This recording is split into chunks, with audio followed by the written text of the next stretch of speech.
Hello, New York City. It is Wednesday, June 25th, and it's a wonderful 103 degrees out, I think. Really hot, so walking slowly today. So, last night was Democratic primary Tuesday for the New York City mayor's race.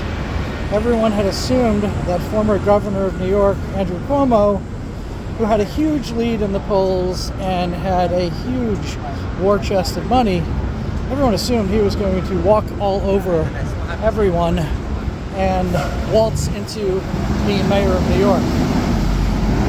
Unfortunately, that didn't happen. I say unfortunately because not that I think Cuomo would have been this amazing leader. In fact, in 2019, he allowed laws to go into effect that made it really impossible for the owner of an apartment building to be able to invest any money in it to keep it up to a standard of living that anyone would want to live in, and then get a payback on that.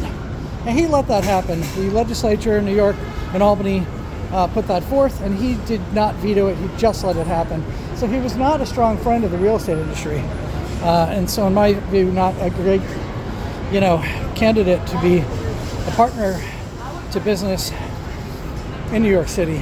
But the worst news is that this guy, who's a socialist, running on a platform of rent freezes, defunding police, and other terrible ideas, actually won the primary.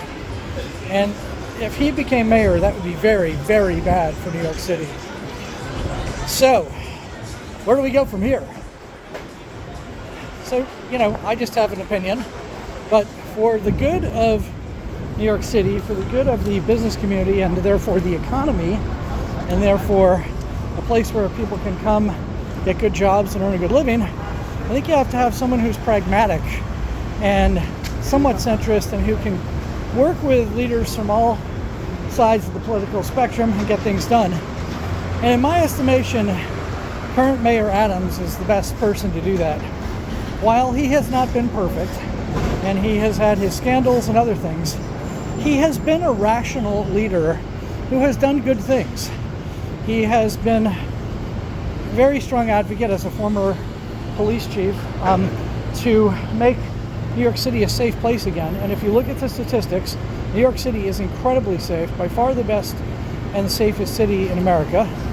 And I can tell you, walking around everywhere and taking the subway, 5 times a day, that it's safe again. It really feels great. He's been successful. The other thing he's done, he's been very pro-housing and pro-development of housing. He's put forth programs such as the City of Yes. He's trying to push forth other ones to allow people to build housing, both affordable and otherwise,